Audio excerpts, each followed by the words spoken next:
Good morning, good afternoon, or good evening, and welcome back to another episode of the Xander Zone Podcast. I'm your host, Xander Skullion, and today's episode is pretty special because I went back in time to November of 2021 and found a really fantastic interview I had with a good friend of mine, a confidant, Karcamo.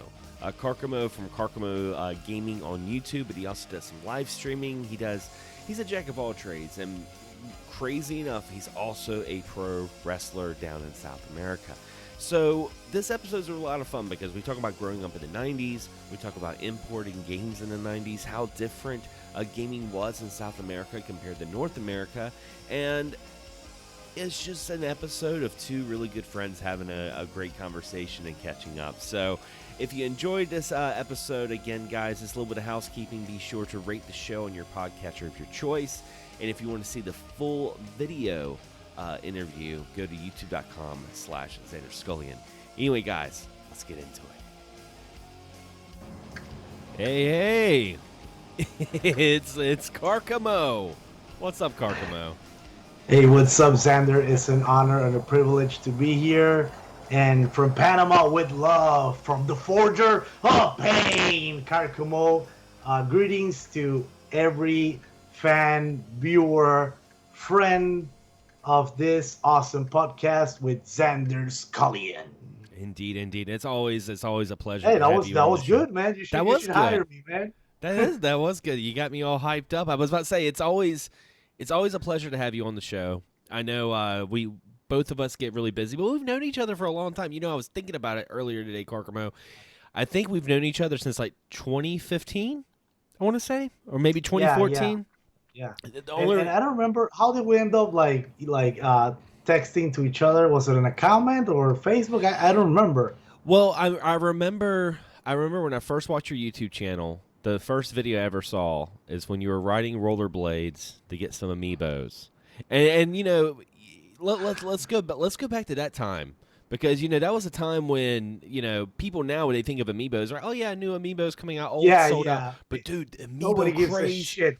Amiibos were like crazy back then. They were like Nintendo Beanie Babies. You know, Beanie Babies. That's a great reference. I don't know, but like I was cleaning this week because my house was a pigsty, and it's been like that for a long time. But when I was cleaning, you know what I found, Xander? I found an unopened Golden Mario. Oh wow! But like another one from the one I have. Yeah. And I remember, and the other thing that I was doing, I should do those again. I think we should do those again. To get a little traction my way, I did a giveaway. Oh yeah. That was the first giveaway I did in my channel, and I remember in Panama. So, by the way, guys, I'm from Panama City, Panama. Greetings. So anyway, so in Panama, it wasn't that hard, even though the craze was here too. It wasn't that hard to find a place. Oh, holy truck! they heard you talking about amiibos. They're wanting some amiibos, man. They want your Golden Mario. Like I don't know, dude. This like our world. Our geeky gaming world is crazy. I don't know if you remember back in the day with the amiibos, there was a hijack or a robbery of a couple of trucks that was full of amiibos. That's right, man. I totally forgot about that until you mentioned it. You're right. I remember this. I'm like, what the fuck? I think it was the Marth amiibo. I believe that's what it was, because that was like the hard one to get at the time. No, it was the Holy Trinity. It was Wii Fit Trainer, Marth, and the Villager. Yes. That was the Trinity. But anyway, getting back to the topic. So anyway, in Panama was it wasn't easy, but you know, you could go to a store, you could still find a couple of Golden Marios. So I bought, okay, by the way, guys, I just want to make this clear because, you know, I could get canceled, man. We live in a world where you could get canceled. I didn't hoard them, okay? I didn't hoard them.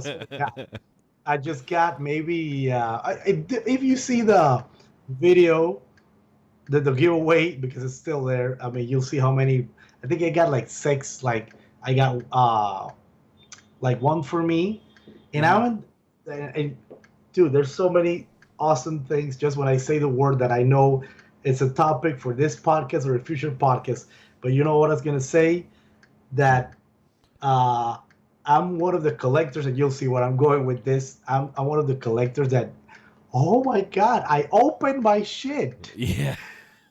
Like, Man, there's something I love about opening things, especially stuff that should not be opened. Like I found a sealed copy of the original Yakuza 2 for the PS2. I found a cheap copy on eBay and it was sealed. And I got it and I'm like, I am breaking the seal. And everyone's like, oh my God. look, I have a few things. Look, let me put it this way. When I keep my shit sealed, it's because I won't be using it at the moment. Yeah. But then, like, okay, I'm gonna use it, and then I open it. So the thing is that, like I know so I opened my Golden Mario. I put it in the shelf on the shelf, Mm-hmm.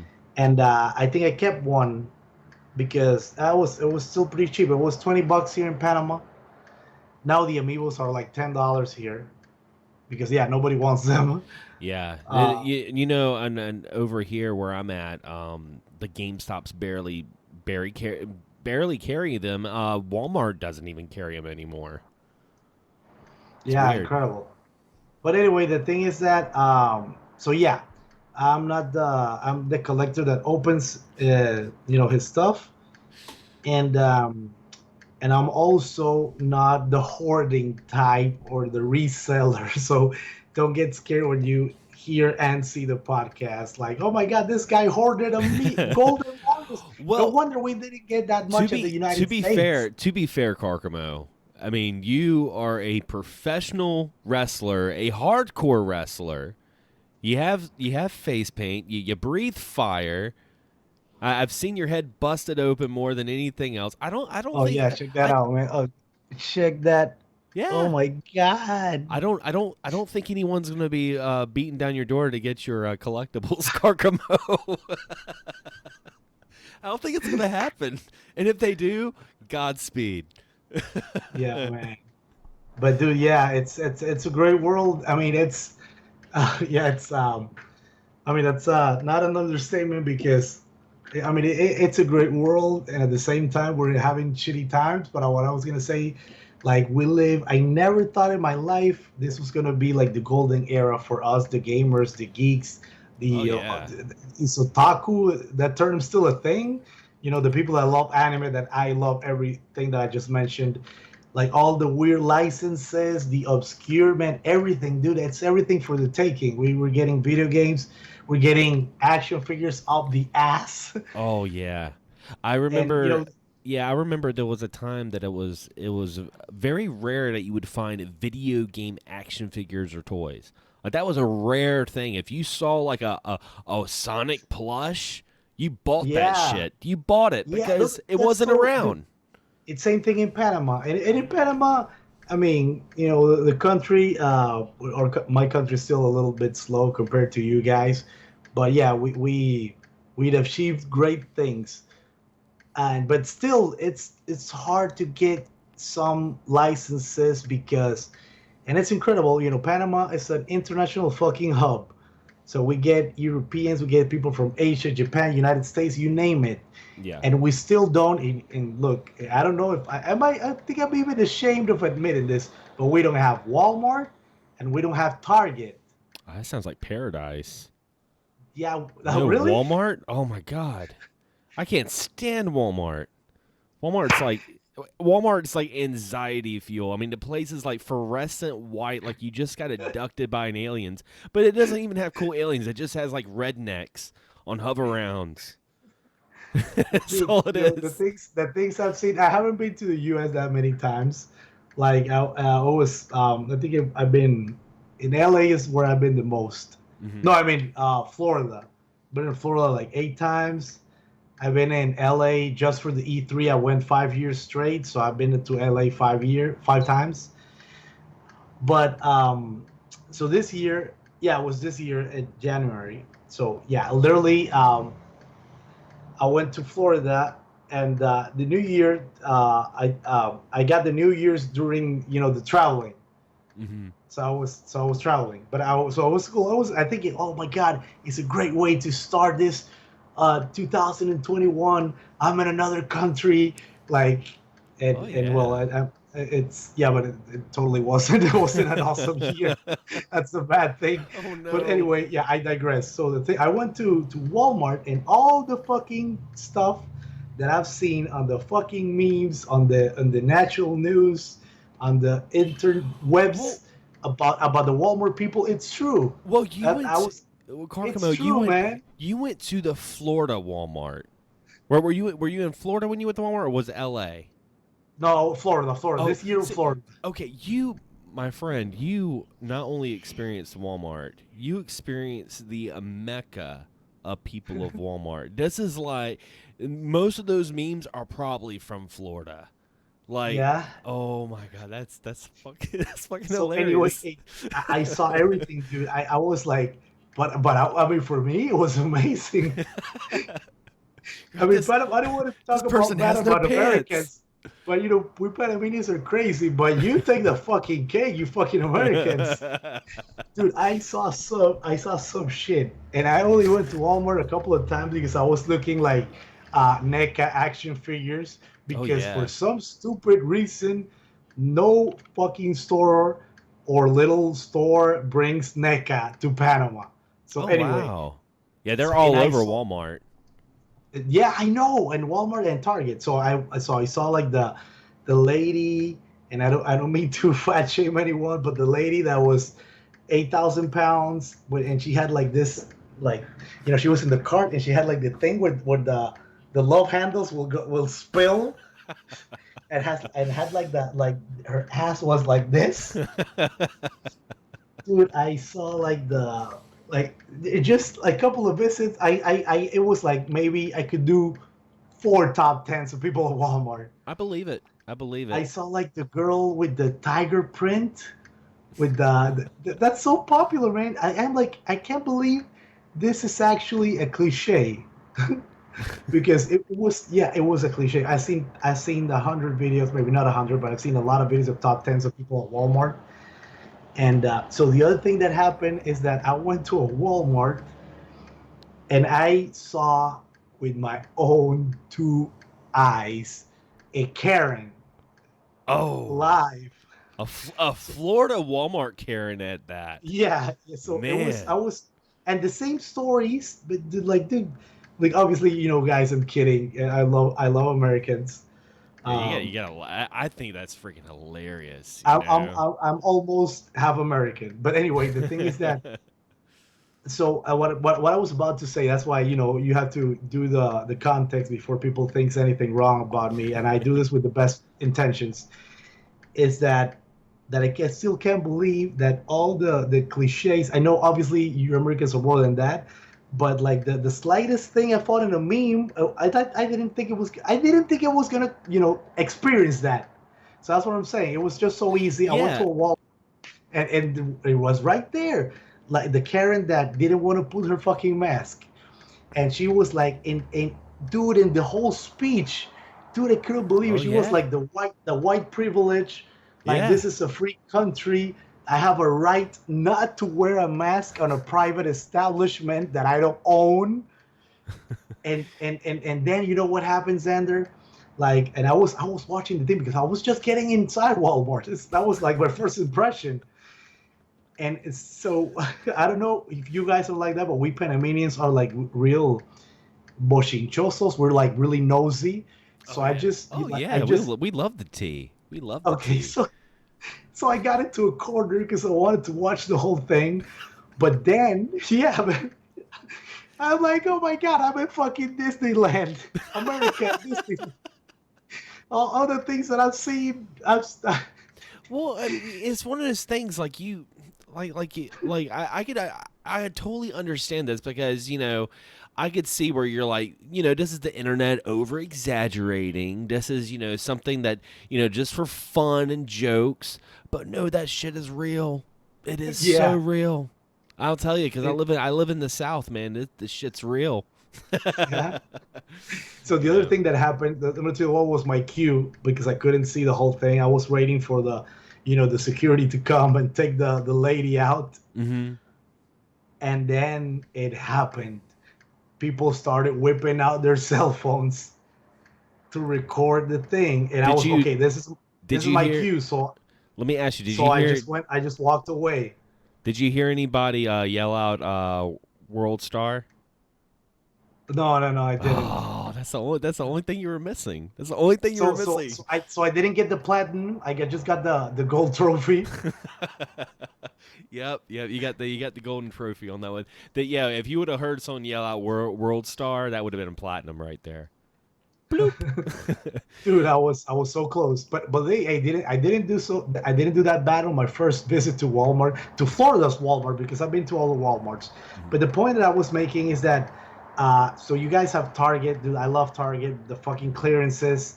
Oh yeah. Each actually, I went, this year, and I wasn't that good, money wise because of COVID. I was really affected by COVID, Hmm. and so I had like a really small budget, uh, but I went to GameSpot. There was a GameSpot that was closing, so everything was in clearance, like dirt cheap. I got some Borderlands action figures like for 199.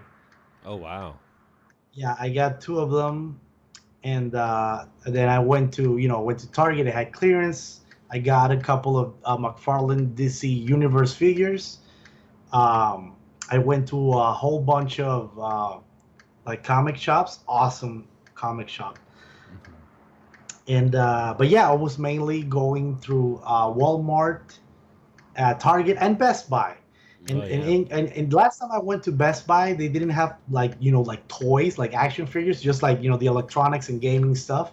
Yeah. So I was surprised when I went to Walmart. There was also like action figures.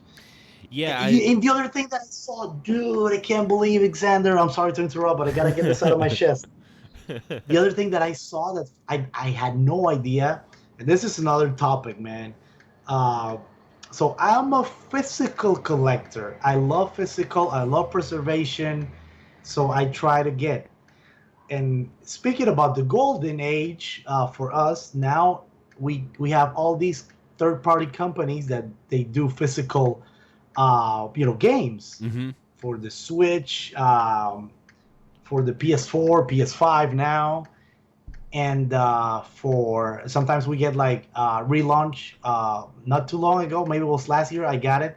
It was like the relaunch for Shantae for the Game Boy Color. Oh yeah. Limited Run did Yeah, that, and right? they printed that with the license and everything. But Yeah. so anyway, so limited run. I started with limited run. Now it's kind of hard to keep up. Not only because limited run pops out games like this and good games, Hmm. but there's other companies that are doing awesome stuff. I don't know if you know if you know there's a remaster of Ikaruga Oh for the yeah. GameCube, Yeah. and it was and they only printed, I forgot the company. They printed a really small amount of physical PS4 copies for Ikaruga. So anyway, I was at Best Buy, Hmm. and I found the games for limited run, and I had no idea you could find them, at least in the U.S., for in retail stores. And Yeah. I mean, I didn't get mad, but the whole point of limited runs supposedly is like, you just get them on their site and that's it. And I got a couple. I bought Stranger Things, the ones that with the 8-bit style. I haven't played it though, but I got it. And they were really cheap. They were cheaper than when they came out on limited run. And so it was good news for me. And anyway, yeah, I'm sorry. Go ahead. No, no.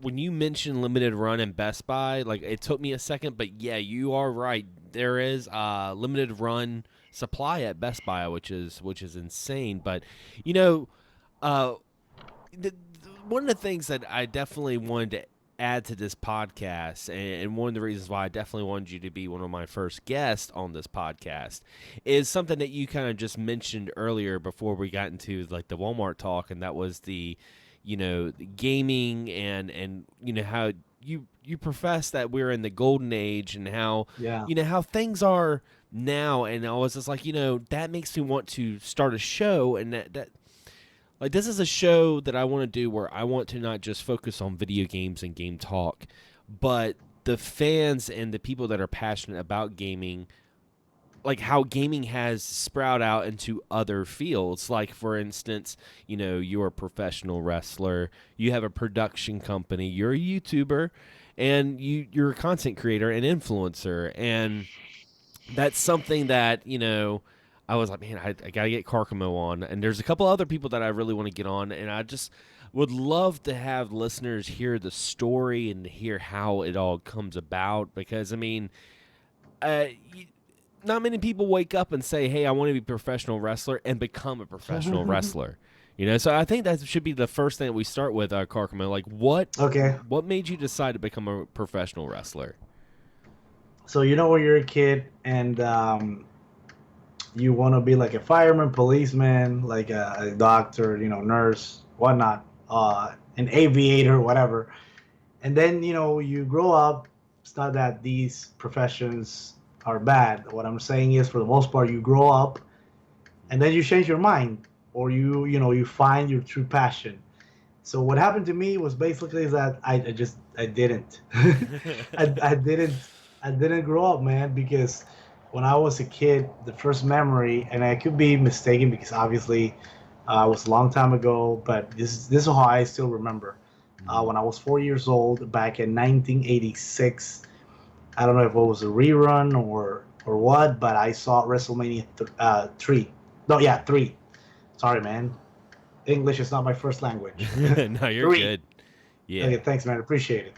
And so when I saw WrestleMania 3, and then it was Hulk Hogan versus Andre the Giant, and supposedly at that moment nobody had ever lifted him and do like a scoop lamb. And for me, it was like it was an awe moment with these two larger than life wrestlers, and for me those were like the real superheroes, superheroes in real life. And before someone goes nuts, I know the superheroes are doctors and policemen and firemen, but for me, I was just a kid. Yeah, they were like the fictional superheroes, like that was Superman, that was Spider-Man in that ring at that moment. And I totally get what you're saying, because I remember when I grew up watching wrestling and seeing a Big Van Vader come out with his, like, this is back when he had the elephant mask with the smoke that spit out. I saw stuff like that, and it was mind-blowing because it was something that you had never seen. And something that I have noticed a lot, and one of the things, of course, that sprouted this podcast, is I really think that gamers, even when they don't give each other enough credit for it, they're trying to be modest. Gamers are some of the most creative people I've ever met. Yes. Yes. And I'm not just talking about people who make video games. I'm talking about people that love video games. I mean, I've met so many gamers that were musicians, professional wrestlers, even, drill sergeants and people in the service, people that you wouldn't think, oh, they don't play video games. No, they play video games. And video games is actually what made them choose that path in life. And it's a really weird concept, but as we go back to what you said earlier about us going into the golden age, it's become more socially acceptable. Yeah, I'm sorry. That's right. It's more. It's that. No, you're not wrong. That's the word. Yeah, it's crazy. I mean, it's a double-edged sword, because obviously for the veterans that were there since it all started and it wasn't popular, I'm not a prideful guy, but I do have a little bit of pride with my gaming. I do understand. I do admit that when like a new person, but I'm not talking about like a kid, like a person in their 20s or 30s that suddenly wants to do gaming and all of a sudden is the great expert. I feel like a little bit of like. There's a little bit. I feel like the Grandpa Simpson on the meme where he's sitting, like, what do you know?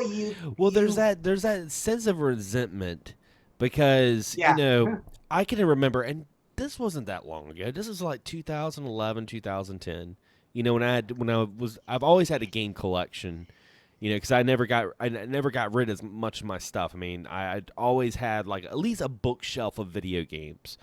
But I remember back in like 2010, 2009, if I was like inviting a girl over, I'd be like, she's going to see all these video games. This is not good.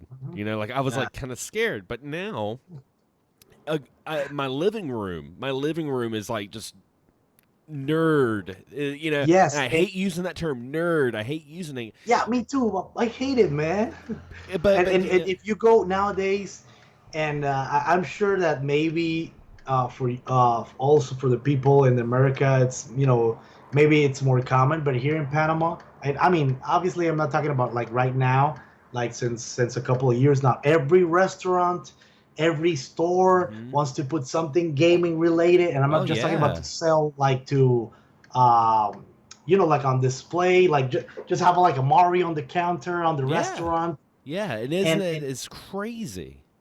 And people with the clothing, and that's why I said a double-edged sword, because obviously it's even. I mean, it helps us, and it helps the gaming and the community that is socially acceptable, but at the same time, like I said before, it's like holy shit, man! Finally, it should have been like that since the beginning. It's and let's get into that. This is a hobby that it's healthy, and it helps you creatively, and it helps you to live other lives, if you will. Yeah. To have emotions, dude. Games make you feel, and not just like the AAA games, like let's not go that far, man. Final Fantasy VII. I mean, spoiler, but like that was one of the first times that I was so hurt, like I was caught in the moment, and I remember, and it wasn't like a cinematic thingy. No, it was the block, the whole cutscene. It was a blocky things. But it was the emotion behind it. Cutscene, but like half the cutscene was that. Yeah. And it didn't took me out of the experience, and I could go on, dude, like with games that made me feel stuff, and this was before games were socially acceptable. I'm talking about Final Fantasy VII. Yep. In 1997, 97, something like that. What about? I know this is a little, a little bit closer, but still, I mean, closer, not even close, man. I feel this was yesterday. I'm talking about 2001, 2002, Resident Evil, Silent Hill 2, man. Yeah. Dude, that fucking twist. I don't want to be an asshole, so I'm not spoiling anything. But if you never play Silent Hill 2, play it for the love of God. Don't look at a guy. Don't talk to anyone. Don't do nothing. No research. And but this twist. Oh, by the way, if you're gonna play it, that's another advice, Xander. If you let me, you play it, do not use the HD collection for the Xbox 360 or PlayStation. Oh yeah, those are horrible. Yeah, horrible. No, don't use that one. And if you can't get a PlayStation 2 or original copy, fuck it, emulate the fuck out of it. I don't care. Yeah. Konami sucks, by the way. Hey, now that I remember, you have a hat that I could never get.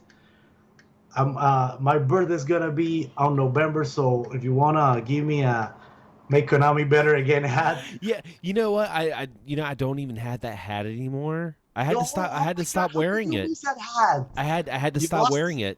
I had to stop wearing it because it was getting. But why?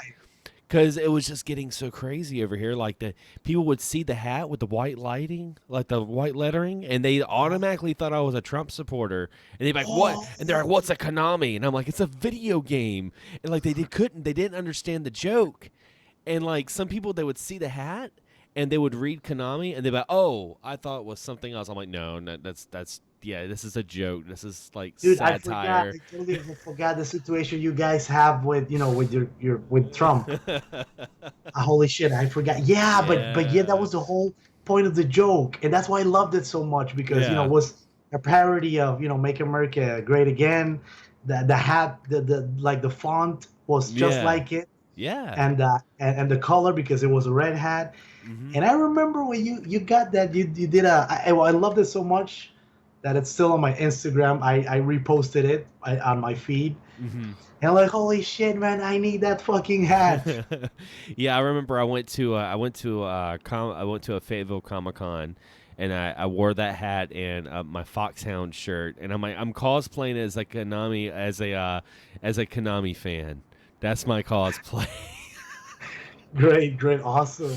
But no, But like anyway, what I was going to get into was because you were talking about how it's so much more socially acceptable, and it's one of those things. Like I said, it's just it brings it all into fruition, and it was one of those things that it was a little club back in the day. Let's be honest. It was like yeah, it yeah, was a man, little yeah, it was a that's right. little club, I you love the know. way you say it. It was a little club, yeah, and I Yeah. love being part of that little club. Yeah, I mean, Yeah, and now like you said earlier, otaku, like that used to be like a derogatory term, and yes, now yes. now it's one of those things like people will stream and they're like, "Hey, I'm otaku 1 2 3. What's Yeah. up, guys?" And it's just like, and the and the wow. other thing is like people like you watch anime, like I watch anime, like oh my god, you're so awesome, Oh yeah. and so that that's what I wanted to get at. Okay, I know it's your podcast, but I'm gonna ask you a question. All right. Be straight with me. I'll be straight with you. Okay. Were you bullied when you were a kid because Oh, of video games? absolutely, absolutely. I Well, think I this had. guy right here, the forger of fracking pain, was bullied. I think it was starting my freshman year in not college, in high school, Mhm. seventh grade. Is that what you call it, guys? Seventh grade, right? Yeah. Yeah, we have another name here in Panama. So I was in seventh grade, and obviously, dude, 1990 fucking five, the PlayStation was the shit. So Mhm. I was into Spider-Man comics. Well, in Panama, we grew up with anime. We didn't know for decades it was anime. For us, it was cartoons. Yeah. But I was still into anime because I had a friend that because it wasn't. We got like the series was common on national TV, but like the actual movies, the OVAs, you could never get that on TV. So I had a friend that always gave me anime that wasn't going on TV. Oh But yeah. it wasn't like the golden era, but like this. But I was still excited to be a part of all this. So when I was my dad changed me to his school, which he graduated when he was, a teenager. He was, my age. So I was in this school with, for some reason, everybody was so fucking nice and then it's like, let's put it this way. It's like if you're in a private school and then you get transferred to a public school in the Bronx. Oh no. So yeah, it was something like that. So everybody is a between. I was, like I said, freshman year. Everybody's between 12 and 13 years old, but Mhm. they all think they're the fucking like adults. Yeah, of So course. I was all innocent, like, oh my god, Final Fantasy, Street Fighter Alpha, Battle Arena, Touching Dang, and all those PlayStation cool games. And I go to my friend's house to play Mario 64 and Mario Kart, all that shit. And then oh my god, I got this anime. By the way, that's not the way I talked. So I got this anime, dude, and everybody would give me the fucking stink eye. And when I say everybody, the whole fucking classroom. Oh So in my yeah. case, it wasn't like 2, 3 bullies. I had like 20 bullies over me. Well, Uh, it was anime was such a foreign thing. I don't know. I mean, I wasn't where you were, but where I was, Japan was or not Japan, but anime. It was one of those things that like, and I'm pretty sure there's people out there now that are like this. But if you liked anime, it was like, what are you, like a pervert? It'd yeah, be yeah. like, what do you like? Because they just think about hentai, and I'm like, no, no, no, no, no. I was like, no, that's like another era. I was like, Yeah, yeah. here's my thing about anime, and that's what I try to tell everybody about anime. Because even if I'm talking to someone who does, it's like, oh, I don't watch anime. I was like, you just haven't found the one you like. That's the only thing. You haven't found the one you like because True, honestly, they true. are so. I mean, anime started out as Japan's answer to Hollywood, because at the time they didn't have the economy to make movies. I mean, that's why they had Yes. like the monster movies, the big rubber suits and stuff like. They didn't have Yeah. the budget. They just went through freaking World War II, which wasn't that long ago, back in the 60s. So they made animated movies or animated shows. It was much cheaper, but they put the love that we would put into Hollywood, they would Yes. put that into Yes. anime. So you'd be like, "Oh, you like race car driving? Okay, well watch this anime." Or you like Dude, basketball? Watch there's this. like an anime for how do you call the people that ride the bicycles, like cycling? I don't know. Yeah, the cyclist. Yeah. So yeah, there's an anime for that, and obviously I'm not into that, but I start thinking to myself like how can they be that much? How can you make an anime of riding a bicycle? And somehow it works. Just Yes, like they have the yes. I can't remember the anime to save my life right now. There's one about cooking, like a cooking competition, Okay. and you're just like, okay, cooking competition. I watch. There's volleyball. There's everything. There's everything, man. I grew up with in Panama. Obviously, it was in Spanish Latin America. Um, but we got like Captain Suasa. It was for us. It was Super Campeones. We got Dragon Ball way, way before you Americans did on Toonami. We have Dragon Ball since the fucking 80s. Oh yeah. Yeah. So we got Dragon Ball. We got Saint Seiya, which is my favorite anime of all time. We got Mazinger. I don't know how do you say it in English. Mazinger. Mazinger. Oh yeah. I know it's the mech, Mazinger. the mech. Yeah, the Yeah, I'm Meg. trying to remember it. Yeah, it's We Mazinger, I got believe. Yeah. Yeah, Mazinger. We got Gundam. We got Macross. For Oh us, it yeah. was Robotech. Yeah. Same for us. Yeah. Okay, so yeah, we got Robotech. Dude, I could go on. We got like there's some anime that I don't even know how to say in English that almost nobody remembers that it was called Ninja Kamui. Ninja as in ninja. Bueno, Kamui, that was the name here in Panama. I don't know if it's Ninja Kamui. Nobody has ever heard of that fucking anime. I'm like, Oh. do you remember Ninja Kamui? I'm like, no. And I asked people my age or older. But so in Panama, yeah, I mean, we grew up with anime. So, but to tell you the story, I'm not gonna go into that much detail. But I was bullied for a long fucking time. Mm-hmm. Literally, we had to go with some other nerds. So the nerds, we had to go really far on the recreo when you have that time off where you run and you eat your meal. How do you call it? Oh yeah, recess. Recess. Yes, Yes. recreo. Recess. Thanks, man. Mm-hmm. Forgot.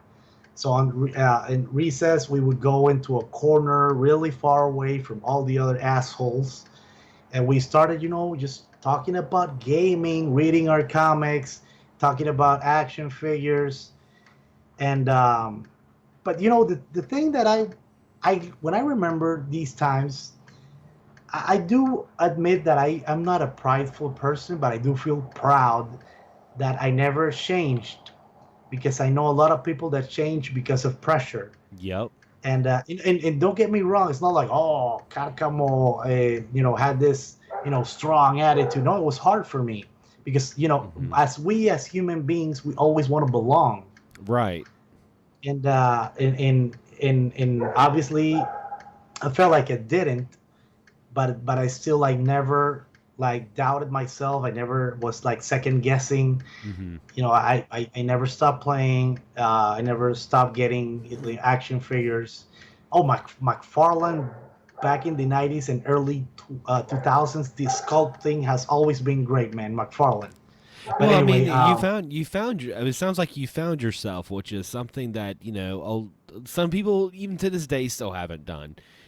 So I mean, you found who you are, and just like myself, like I still love video games and just as much as I did when I was a kid, and comic books, and and now that it's more acceptable in society, it makes it a little yeah, easier. But yeah, yeah, back in the day, I mean, this is how it is. Now, because I get social anxiety, And when I go to, like, say I'm going to a bar or something, I have like crazy social anxiety because I don't know anybody there. I'll Yeah, wear a I video. get you. Get I'll wear a Dude, we're video game fucking. shirt. We have to admit, Xander, we're fucking even me. That's why I have this other fucking dogs. That's why I have a dog and I love him. His name is Wolfgang Krauser. You Oh yeah, does that Krauser. Yeah, I remember. I you remember. remember? Oh Does yeah, that name ring a bell? yeah. It's your white husky, right? No, no, but Wolfgang Krauser. Sounds familiar. I can't think of Yeah, it. so you like fighters? Oh yes, yes. Okay. Yeah, so that's the name of my dog as the character, Wolfgang Krauser. So yeah, those are the neighbors. They'll shut up in a while. But the thing is that, um, holy shit, I lost my train of thought. Well, you were saying that we were a lot alike. We were talking about social anxiety, and you're talking about Yes, your yes. So I the was gonna say Karcamo. that. Yes. So I mean, this thing, it's no, I'm not gonna say it's not. It's not even close to a curse. This is a blessing, my face paint, and I think makes me be like makes me like free Yeah. because the Clark Kent, which is the other me, is not responsible for the Forger of Pain's action. So, but what I'm trying to say is like, and it's gonna sound so fucking weird because you said it yourself. I've been a pro wrestler. I've been in fucking shows with Alberto Del Rio, the Hardy Boys, Mm-hmm. over 10,000 people, and or here goes. I'm a fucking introvert. Yeah. And that's what I was gonna say. We're fucking introverts, man. Like, never be ashamed because I Yeah. hate. It's hard for me to socialize. You know something? And I don't want to be an asshole because I know many people. It was rough times, but for me, I was having a fucking blast last year because I didn't have to go out. Well, I mean, Yeah, and then what I was saying earlier is like, when I'm going to a bar or something like that, especially if I'm playing a show with a band that I'm in at the time, I'll put on a video game shirt. And the reason why I'll put on awesome, a video awesome. game shirt, and I've explained this to some people, because I'll get because I don't just get video game shirts, like I just don't get a Contra shirt. I get like the Contra shirt that has actual Sylvester Stallone and Yeah, Arnold. oh, awesome. I'll Man. get I love I'll get those. I love those matchups. yeah, I'll get like a crazy matchup shirt because that strikes up a conversation. And when someone sees you now, like that back in the day, they'd be like, "Oh, look at that guy wearing a Final Fantasy Yeah, shirt." yeah. But now someone's like, "Holy shit, man, is that Chocobo?" I'm like, "Holy Yeah. shit, are you my best friend right now?" Yes. And then we hit it off, and it becomes so much easier. And I even noticed it with conventions. It's crazy because you talk about the face paint, and you talk about how that brings out that animalistic personality that you Yeah. have. The extrovert. Yeah, that comes out with people who do cosplay too, and it's Yeah. amazing. It's It's true. It's it's true. amazing. You'll see these people before they're in their cosplays. They're very quiet, very reserved. They're not really doing a whole lot. Then all of a sudden, I'm fucking Pyramid Head. Yes, Watch out. yes. And I freaking love it. That's Yeah, something dude, that it's I love great, about the man. hobby. Like the other thing I was gonna say, like you mentioned that, like that you're my best friend right now. Like, for example, I remember there was back at before I was even the forger of paint. It was back at 2000, like at 2002 ish. So I always been collecting. I collect since I can remember, but I had no idea I was collecting. The same here. I just Yeah, I just kept never it. got I rid of just it. kept it. Yeah, Yep. and sometimes my dad was like, hey, like, let's sell this to buy you the newer console, because that's what Mm-hmm. people do. You sell the old one, and you get the difference in money to get the new one. Yeah. And I was like, my dad, well, and I'm like, no, no, no, no, don't sell that. He's like, you don't even use it. Like, no, I want it. Then I obviously got into collecting, and I'm like, oh, those things that were in the box. But anyway, so I had this girlfriend back at 2002-ish, and I had a collection. It was pretty decent for that time. And she was like, when we get married, Oh you gotta get rid no. of all that shit. Oh no. and I dumped her fucking ass, man. I don't blame you, and kudos for that because unfortunately, I mean, like we were saying earlier about finding who you are. I mean, some people they succumb to some of that, Yeah. some of those pressures, and it only hurts yourself in the long run. And anyone who's listening right now, if something makes you happy, if you're not harming Yes, anybody, and it's that simple. if it It's makes you that happy, simple, do man. it. Do it, Yes, dude, that's my fucking motto, dude. That's my. It's that simple. And by the way, but I was gonna say with the stories that now, with my girlfriend. I don't know. Her name is Jackie. If she's listening, I love you very much. Uh, so anyway, that when I met her, and I told her about when I was Clark Kent. Mm-hmm. I actually look. I could be fucking you, Sander. I know we're both bald now, or at least I am bald now. I mean, And you've been bald for. and when I'm in civil, I wear glasses, dude. Yeah, the only thing you need to do to be me or me be you is you Mhm. have to shave that. You have to shave the beard, and Yep. you could be, dude. You could be my fucking double, man. You could be Karcamo's double. I'm sick and tired of getting thrown from a basketball hoop. You need to do that for me, man. So But anyway, yeah. like my girl, she's like, you have like when she came, after 1 month dating, I think it's a month and a half or something, brought her home, and she's like we gotta play all this shit. That's awesome. And she saw the toys, and like she's like, oh my god, this is so awesome. And you're in the corner like, thank God. Yes, dude. But I mean that's her now, and I'm pretty grateful. But I mean, don't think like I told you, I've had many girlfriends, but in those that gap. The But what I'm Karcamo trying to say after is that dark over here. yeah, what I'm trying to say is that you see the difference back in 2002 and Yeah. nowadays. And the other thing that happens to me is so something that's been part of human comportamiento behavior. Part Hmm. of human behavior is that we always want to mirror, and remind me of you, Xander, mirror the oldest, the people that are older when we're kids. Yeah. Let's say like when we're teenagers, we want to do what the 20s guys are doing. Hmm. And when we're 20s, early 20s, as we're thinking about what are the 30 people doing. So back in the day, back in our time of being bullied ourselves, Hmm. obviously they weren't into gaming or anime, or they were doing it, but they were doing it like in secret. And they were recreational gamers. Let's be honest Yeah, here. yeah. They were like, That's yeah, I love playing video games, but I don't have a Nintendo. Yeah, yeah. So yeah, that's right. So when they were doing those times, obviously people were, a little bit older. They were, smoking, drinking, going to bars, and Hmm. obviously.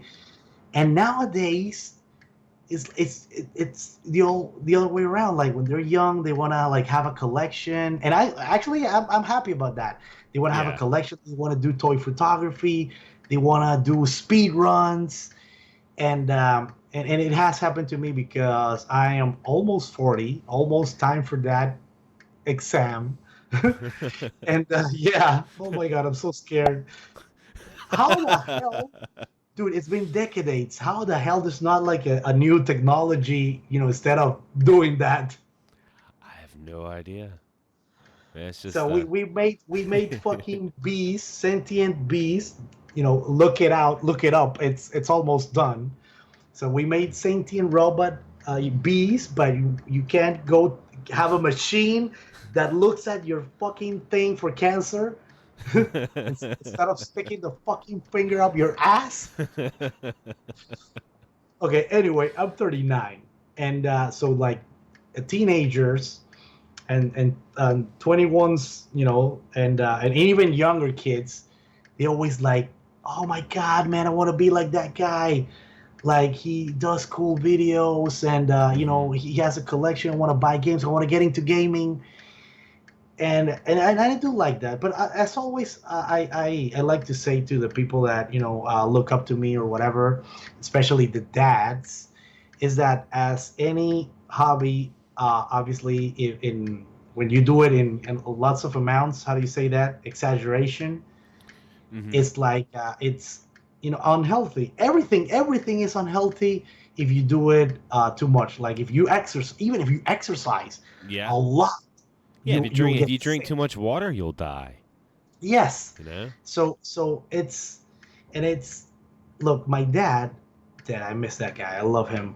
But my dad was really strict. I remember when I was in 6th grade, I lowered my grades and he took my Super Nintendo and he took it away, man. Just like the Bible says. He give it the Super Nintendo and he Take take it it away. away. So so the thing is that but no, I think he didn't took the console. He only took the pads, the controllers. Oh, he was smart. No, no, he wasn't. I want to tell Oh, you oh, why. So oh, he left the console at the composite cable and the AC adapter. So then I got like a couple of days passed. I got some controllers that a friend borrowed me, there you and go. yeah, and There then you my dad got into that, and then he took the console with all the go. cables, and dude, I was like, I wasn't failing, but I was in that thin line that you can pass or fail.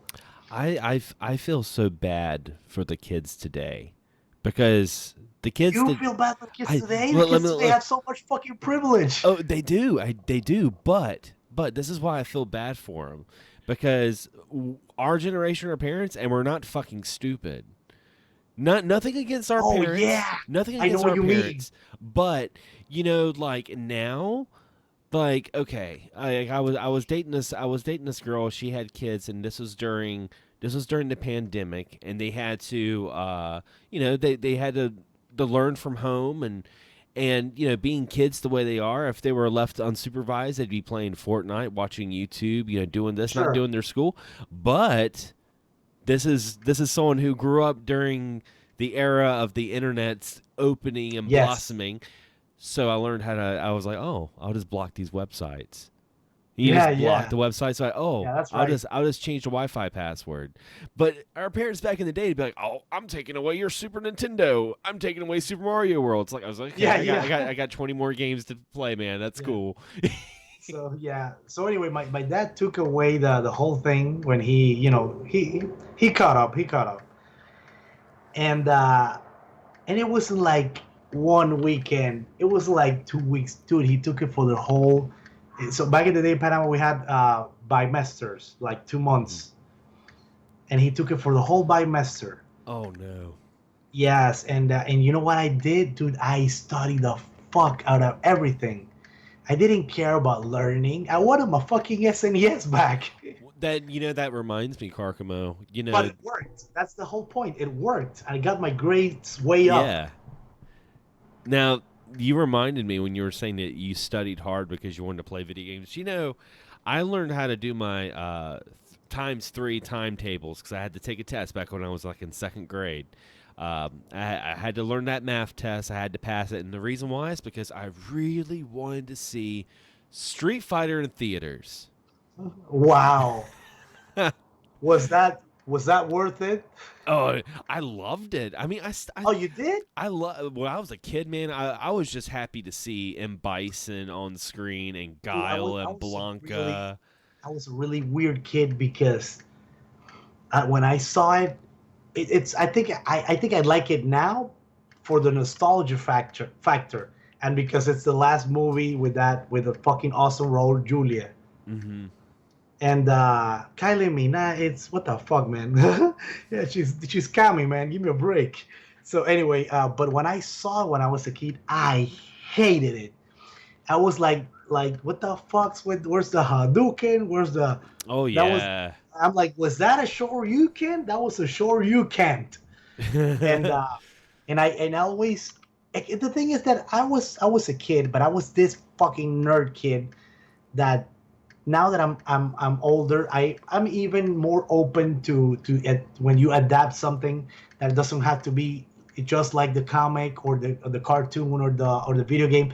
But back there, dude, you had to give me exactly the Yeah. story and the characters and the finishers and the Hadoukens and yeah, and the spinning wheel kick. You have to give me everything.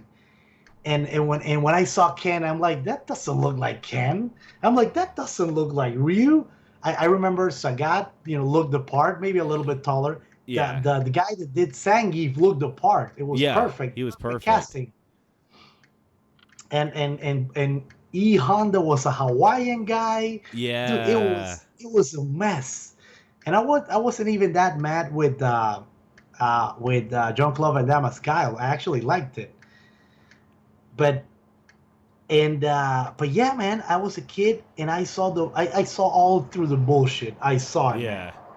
And now I like it. Now if you put me Street Fighter, I'll watch it, man. Like let's go, man. Let's It's do this. it's a movie. It's a movie like almost like wine. Like it just gets better with age. Yes, yes. You know, and it's like it's kind Great of analogy. funny. It's kind of funny now because I mean, like it's people quote it. You know, like people didn't do that crap back in the day, but I think it's just because we got older and above everything that came out at a certain time that was just really really special. That mid '90s era was just such a special Yes. time in gaming. Yeah. When we Oh were in man, that, I'm we were in so that, glad, so yeah, glad I was alive. yeah, same. I mean, when we were going through that transition of like Super Nintendo to PlayStation, like, See, dude, yeah. Remember, dude. you remember your mind being completely like puzzled as hell when people were like, "Yeah, the PlayStation goes on CD and it loads." I'm like, Yes. who's gonna wait for a game to load? That's weird. And I remember, yeah, we were all about the bits those days. And I remember, it was kind of hard for me to decide because what happened in our days. Now we're fucking grown ups. We buy all the consoles we want. Yeah, But back in the day, well, obviously, if you don't have the budget, you can't buy them all. But back in the day, we had the option. We had to choose once per generation, one console per generation, yep. and it was always. I think that was the most stressed Oh yeah. and worried I was when I was younger. It was when that time came to pick out the generation I was Because going you were with. stuck, and if you were that poor soul that was like, I'm gonna get a Jaguar. Yes, I want to get a CDI. It's expensive. It's got to be good. Yeah, yeah. Oh man. Or yeah, dude. I mean, look, I remember it was easier. I'm sorry, guys. I apologize for the reminiscence. Oh yeah. Reminiscence. No, nothing wrong with that. Okay, so I remember when. So I started. My first console was an Atari 2600. Hmm. I'm like, what? That was my first console, and it wasn't hard for me to go to the Nintendo. What the fuck did I know about? I didn't know. I didn't even know the Atari was something called a console. Yeah. For me, yeah. So we got the Nintendo. Obviously, I mean, no thought process there. And then obviously, I saw like the Disney Afternoon and all this shit, and it was, then the announcements for the SNES. I knew a little bit about Sega Genesis because I played on a friend's house, and I Yeah. was in love with Sonic right from the get go. But anyway, so obviously I wanted the upgrade at the Super Nintendo, so I begged my dad for a Super Nintendo. Still no deciding factor there. Hadn't played much Sega, so it was easy. But the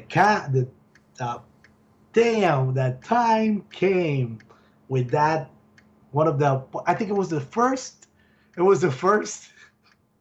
meaningful and like mature decision that I took in my life. It was between going with the Nintendo that was I embraced since the beginning, Yeah. or going with the newcomers that it was the PlayStation. It was really Oh. hard. I looked into the magazine, no, tips and tricks. Uh, the PlayStation magazine wasn't a thing yet. The Club Nintendo obviously doesn't say anything about Club Nintendo, but I was reading through the magazines. I was talking to, some rich friends already had the PlayStation. Yeah. So I went to this club that's, it's not even a thing anymore, not even in the States, I think, where you rented the games. Mm-hmm. Where you go, pay you something, you take a game for a couple of days, especially in the weekend. So, and the other thing that place had was the first time I ever saw that in my life, that you could play like they had all these different consoles and you paid for it and you could play like, for an hour, 30 Yeah, minutes. they had that for a short time here. I think one of them was called like Game Frog or something like that. Yeah. It'd be like it was like an arcade but with consoles. You would Yeah, pay yeah. you'd like pay for a membership or you pay for time or whatever. And you're like, oh, Yeah, you can no, you play. pay for time. Oh, I remember it Yeah, was pretty fucking cheap. It was like $1 or something. But yeah, anyway, and even 50 cents. 50 cents is like half an hour. So anyway, they had everything. They had the Sega Genesis, the Nintendo, Super Nintendo, 64, the PlayStation. And I went to that place. It's actually, it was pretty near where I live right now. And so I took a gander at the PlayStation. I remember the first games that I saw was Battle Arena, Toshinden or Toshinden. I'm not sure, but by the way, that's one of obscure game that nobody ever. It's a fighting game. Nobody talks about. such a good game. Such a Yeah, good so I game. saw that game, but the game that sold me the fucking PlayStation was Street Fighter Alpha 1. Oh yes. And because in Panama, so we had, I think it was a couple of months or something, we got the best Street Fighter movie ever, the Street Fighter 2, the animated movie. And remember that the alpha sprites are based on the movie, on that Yes. movie. And I obviously saw the movie, and then I saw Street Fighter Alpha, and they sold. So I told my dad to get me the PlayStation. And then the something that I think that was the first and last decision between consoles, because believe it or not, I just went with PlayStation. I've been I love gaming, I love everything, but I do admit I'm a fucking PlayStation fanboy. Since that, yeah, I've been a PlayStation because I went with the PlayStation 2, no thought whatsoever. The PlayStation 2 is actually the first console I bought with my own money. Back Yeah, at 2001, I think I got my yeah. PlayStation. Yeah, that's about right. Yeah, I mean, what I was gonna say is, dude, your story about the PlayStation like is so much like mine Yeah, because I was the same way. I was a big Nintendo fan, and then when the yeah, me too. N64 came out, I was blown away by Mario 64. I was just like, oh my god, this is insane. I would play it at the Walmart like N64 kiosks in Walmart. I'd sit there replaying it, and then then GoldenEye came out. I was like, oh man, I really want to get this. Yeah. What sold me about PlayStation, what made me say, okay, I want to get a PlayStation, was Street Fighter Alpha was definitely one of them, Oh yeah, awesome. and also Resident Evil. Okay. I was like, Yeah. when I saw Resident Evil and I saw that was on play, because my sister's older than me, so like her friends, like her guy friends, I would hang out with them and play video games, and they had like one of her friends had like a PlayStation, and he was just like, yes, Resident Evil, and I was and Mortal Kombat 3 on the Yes, PlayStation yes, I because remember. it was Oh so yeah, much. This is like another the thing. It was arcade. so much like the arcade. I was just like, Yeah. oh my god, like the sound effects. The sound effects, and I don't think people talk about it as much, but I remember playing Mortal Kombat 3 on the Super Nintendo, and then seeing it on the PlayStation and hearing the sound, like hearing Shiva actually sound like Shiva and not sound like a normal just girl in Mortal Kombat. If Yeah, that makes any yeah. sense.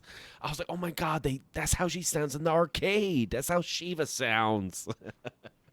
Yeah, So man. So, yeah, so yeah, I was sold for and I always been a PlayStation, kid. When I grew up, I had a little bit more money, and I started uh, buying other consoles that I always wanted to have, or that I played at my friend's house. For example, I played the Dreamcast, loved it, loved. The Dreamcast is such a treasure trove of fighting games. oh yeah, Power Stone, Plasma Sword, the sequel for Rival Schools. I was just about to say It's Project Justice. Project Justice. I Yes, was just Project about to say Justice. it. I was like, if he doesn't say Project Justice, I'm about to say it. Yeah, yeah, of course, man. It's like I said, it's a treasure trove. Like the first, um, I think arcade port perfects for Marvel versus Capcom 2. Hmm. The SNK versus Capcom Duel, the Dreamcast is such a treasure trove of fighting games. I love it. Same. And Sonic Adventure, so I got a Dreamcast. I got a 64, and I started, buying games. And then, in most of the other thing that got me, I love imports. The other thing that got me into imports, and I think it's a topic that always causes, arguments. If it's good, if it's bad, if it's legal, if it's not legal, was emulation. Oh yeah. Uh, yeah, I discovered a lot of games by emulation, and thanks to emulation, I got to know these games, and I bought them. I bought them like for real. Yeah, that's and you know me, I'm a huge fan of emulation. Me too, man. Anyone who's watching this on the channel, I'm a big fan of emulation, and that's one of the reasons because it gives people a chance to actually play and enjoy a video game, and it's also just as important as physical media, Yeah, that yeah, digital preservation. Like if something happens to the physical, at least we have something digital. At least or vice versa. If yeah, something yeah. happens to it digital, at least we have it physical. I really believe that we should never go one way or the other. I feel like both of these things would Yes, really you help know, for us and gamers. and also what kind of caused the boom in retro gaming, it was emulation because I remember the first time I played an emulator, I think it was maybe 96 or something. Hmm. And I couldn't believe it, man, because the other thing is that I had my Super Nintendo, but it's not like I had 200 games. Yeah. I had like maybe 30 games. I had like 20 something games, and obviously, I rented some games from the places that you rent games, and Hmm. I borrowed some games from my friend back in the day. But still, I never played lots of games that were because for obvious reasons. So, and I discovered those games, and I obviously I was still playing PlayStation by '96, but I discovered a lot of games for the SNES, the NES, the Super Famicom. Hmm. Um, I remember that the first time I played the most popular Dragon Ball RPG. That for me, it's still the best Dragon Ball RPG. That was on the Um, Super Nintendo. the Super Hmm. Famicom, and I played it with English translation Hmm. I remember back in that. '96 when that wasn't such of a thing. The fan translations. It was a ROM with the translation. It could be '97, but I'm sure '96, '97. And right now I can't remember the name because all those and I apologize, all those Japanese games from the Dragon Balls, like something something Densetsu, something Yeah. something. Yeah, but I think it was for the Super Famicom. It had the Frieza Saga. And It had it like and it was turn the based. Saiyan Saga, Nappa and Vegeta, and it Hmm. had the Frieza Saga until Planet Namek blows away, and Goku turns into Super Saiyan for the first time. It had that saga, so that one. And obviously, back in '96, I still couldn't get the game from Japan, but Yeah. as at the first moment I could, I started getting imports, the physical media from Japan, and that's just one of many stories that I discovered awesome games because of emulation. So yeah, I mean, I gotta admit that this was this one time, but I was a bit of a jerk, and I don't know. Suddenly, I was so purist, and I'm like, okay, you gotta admit, emulation or not, obviously, it's not the same. Yeah. Having Oh the yeah. action controller with your big ass CRT, and Hmm. you put the game, you blow it up, and you put the game. It's an experience, It really is. right? It's the same. This is how I can explain it, and I think you can agree with this. to me, it's the same as listening to vinyl. Yeah, yeah, Okay, because people don't just listen when they listen to records. They don't just listen to records. They have their turntable set up the way they want it to. They have their headphones tweaked. They have the EQ sliders the way they want it. It's the same as someone who smokes a pipe. People just don't fire up a yeah, pipe. yeah. You know, they cure the tobacco and they make everything nice and toasted. Or smoking cigars. You just don't light a cigar. You have to cut it. You have to toast Yeah. it before you start smoking it. And that's kind of how retro gaming is. Yes, You get that. yes. You're like, oh yeah, I need to blow into Dude, the I cartridge. love your analogies, man. Yeah, I mean it's right there. And the thing about it is, I was the same way. I was the same way when I first started my YouTube channel. I was getting back. I never left retro collecting, but I found my people. I found the Yeah. folks that loved retro gaming as much as I did. That weren't like because people would come over and they'd be like, oh. You still have that old Sega Genesis. Yeah, yeah. That's cool. That's cool. But I found people, like yourself. I found like Jim Shuriken, Games of War. I was like, oh my gosh, these are Yeah, awesome yeah. people. A happy console gamer, and spent hours just watching his video talking, and I'm like, oh my god, it's like speaks to my soul. So. But so I started collecting, and back then it was so much more affordable that I was Yeah, like, yeah, totally. I was like, oh, I don't hate emulation, but it's just not the same, Yeah, yeah. And So I don't know. I think we both went through a phase. yeah, I think It was a phase. That's why I say it's I think everyone has, and the reason why I yeah. say this is because when we were purists, man, it was because we were getting these retro games super cheap too. Yeah, yeah. But then And you know what I do nowadays? I don't know if you do the same. I think you do. I think you might have, told me. Mhm. It's like nowadays I use more emulation than ever because it's Yeah. more practical. Yeah. And sometimes I just don't want to bring out the old console, play- and sometimes I don't want to go through the same reasons why I love retro consoles is the same reasons why I hate them sometimes. And again, Like, and I just again, don't want to go through the trouble. yeah. Well, I mean, and again, like it's like you said, it's more practical. And I'll tell you the honest truth. I play more retro now than I did 5 years ago. Yeah, yeah. And I had the consoles, I had the games, but me it too. was just going through the experience. I had to be in the mood to go through that experience, and I think, Yeah, and that's that's the reason, true. and that's the reason why you have That's some people that listen to vinyl, but then they Yeah. also like to go on Spotify and listen to the sure. song on Spotify. It's more convenient. I mean, you just I couldn't have said it better myself. That's the thing. To play retro games, you have to be in the mood, in a certain mood. Mhm. And I know back in the day, obviously, you didn't have to get any mood. That was gaming. That was gaming. That was it. Yeah. So you didn't have to be in any mood. That was the thing, man. This You is put how the it was thing in- done. and in those days, it wasn't that hard to make that work. But now it's like, yeah, I do have to get in the mood. For example, like I remember, also, with my girlfriend again, I'm like let's have a retro day. Yeah. And I put the PlayStation 2, I put the 64, the NES, and then I put every console. But I'd like to have a retro day, and we use the physical thing, and we were in the mood. We were in the mood, and she was into it, the experience, and yeah, I was having a blast. But yeah, sometimes you're right. I don't want to be in the mood. Sometimes I'm like, the PlayStation 4 is right there. It's connected. You just have to push a button and it's ready.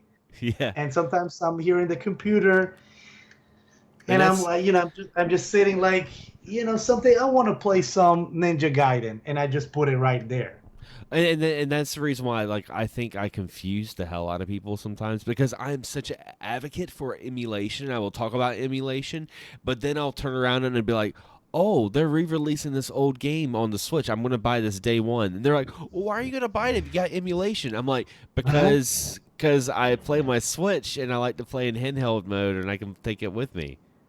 Yeah.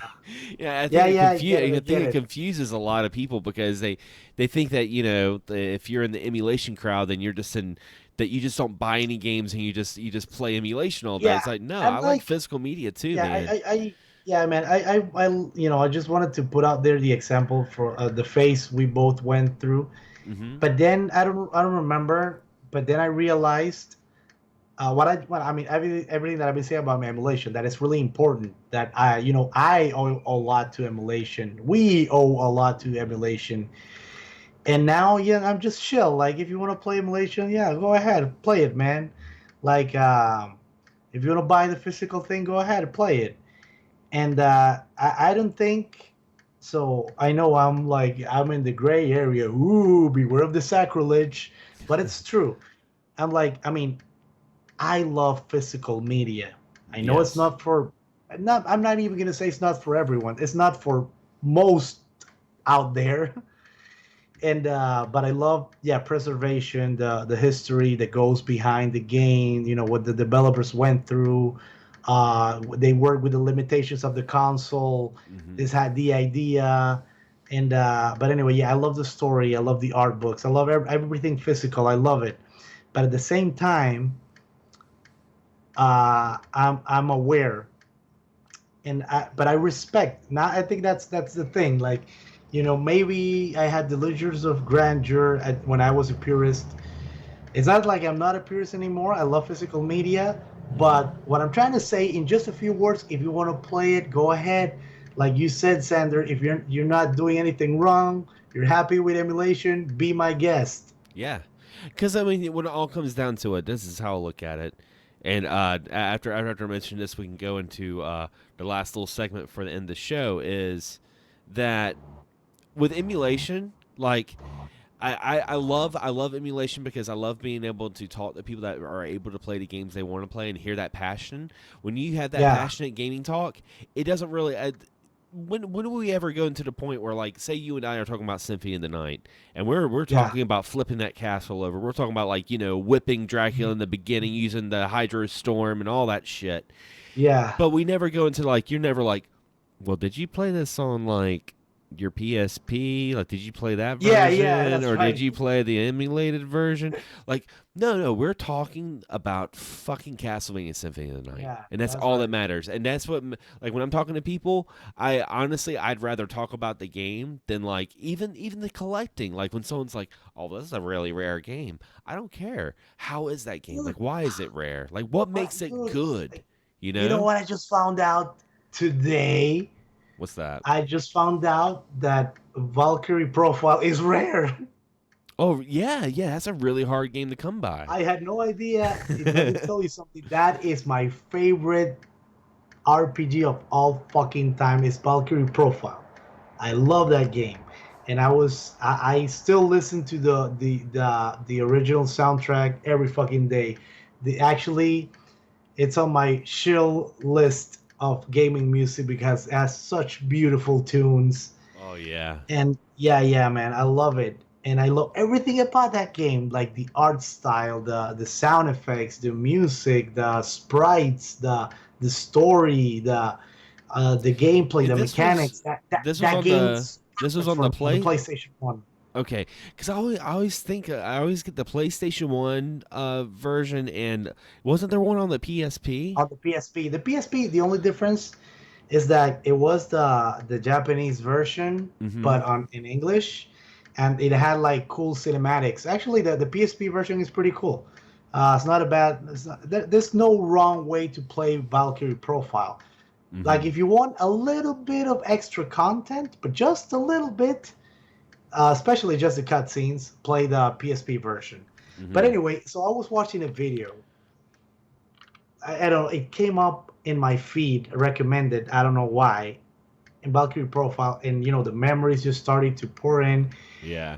and I was like, it's been more than a decade since I think I beat it like 3 times because it's a long game, but I mean, it's enjoyable, but still a long game. Mm-hmm. Well, at least that's the way I remember it the last time I played it.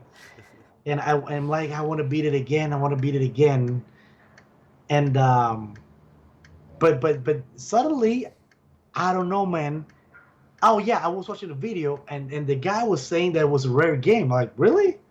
And then I paused the video. I went to eBay, and the shittiest copy was $250. And I'm like, Yep. what the fuck? When did that happen?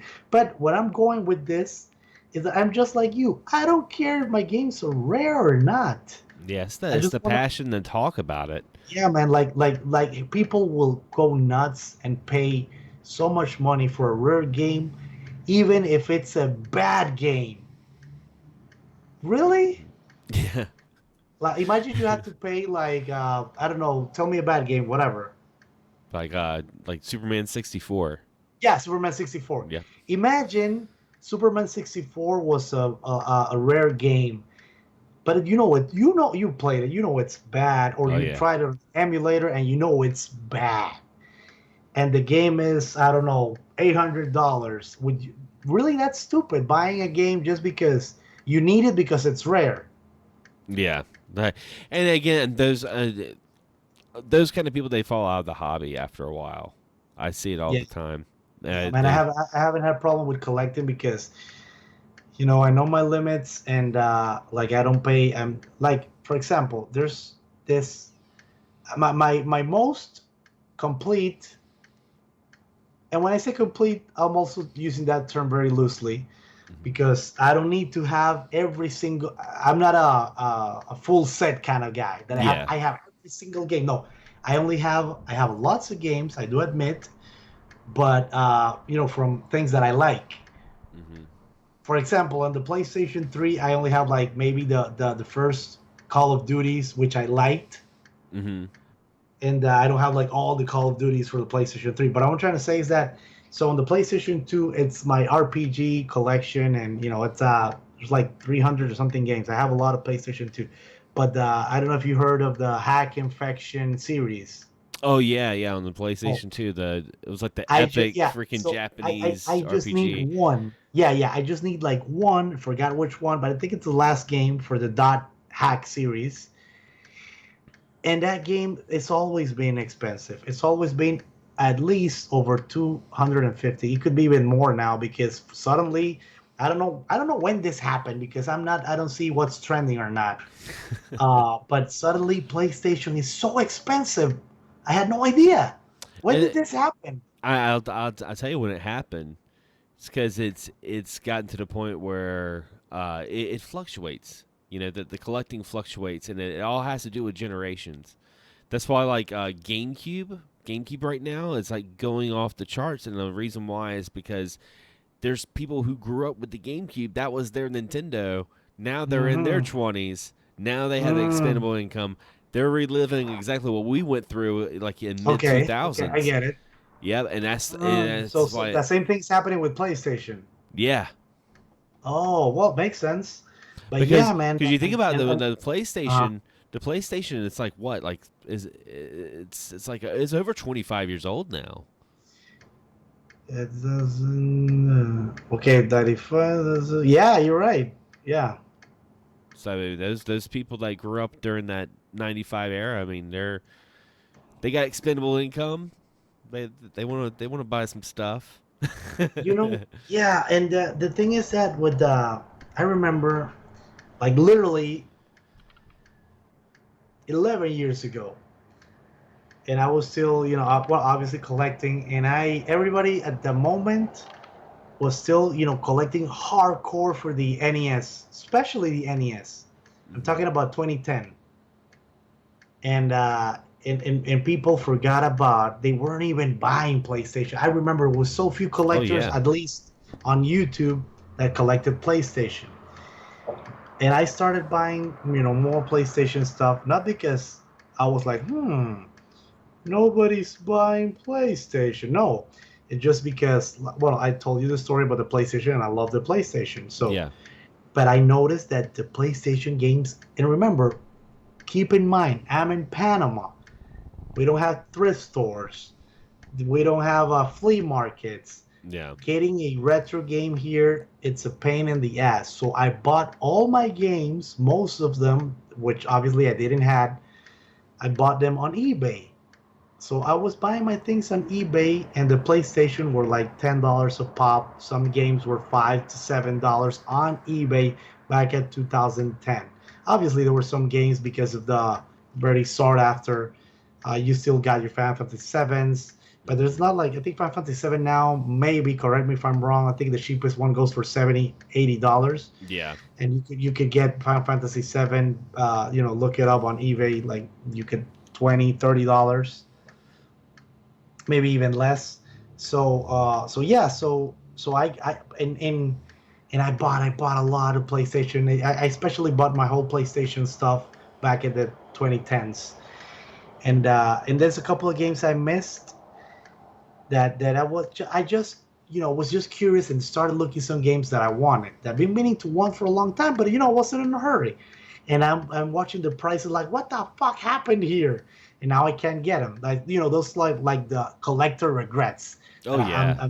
yeah, that's too bad I didn't get it when I was dirt cheap. Yeah. Well. Let me ask you this, Karcamo. So we're getting halfway on this part right here. Um, we talked about some of your wrestling. I want to ask you, what is your most? Actually, we didn't. Yeah. I, I I skewed the subject. It's my bad. Actually, I The- went like. well, like okay, well, people know by now. Hopefully, after after listening to the show, it's like, okay, Karkamo is a pro wrestler.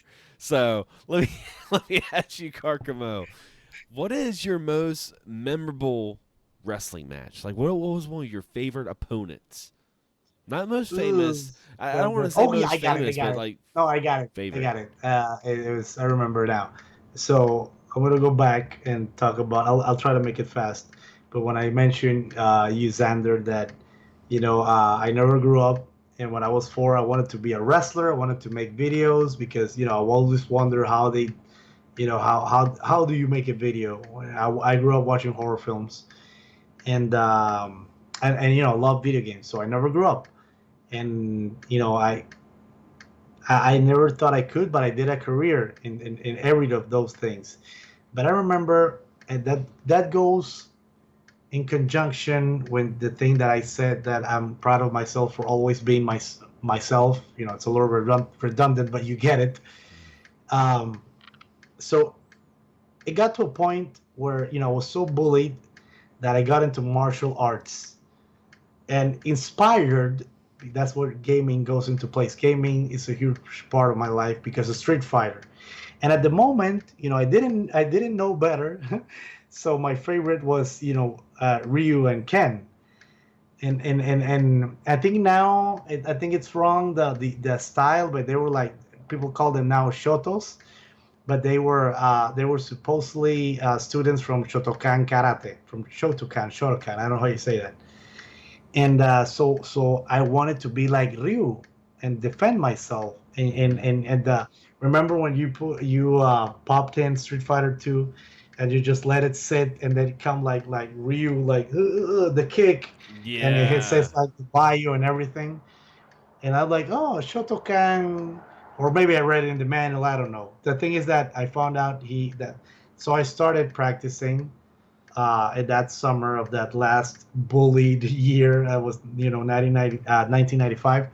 And when I came back in 96, and I started like also doing a lot of push-ups and stuff, I got big, and I know how to defend myself. So if I got bullied, and they wanted to hit me, I hit them back. Hmm. And people started to respect me because I could defend myself. Not because if I was a human being. God knows nobody wants that. It does. Yeah, it was because I just knew how to defend myself. Fucking kids in the 90s, man. But what happened is that, um, so people, they all knew me as the guy that loved WWF, uh, PlayStation.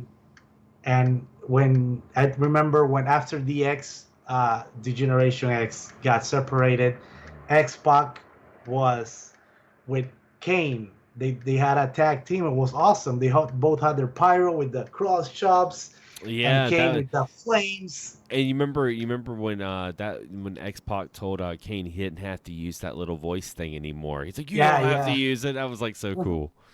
Dude, the Attitude Era was the fucking best. Hmm.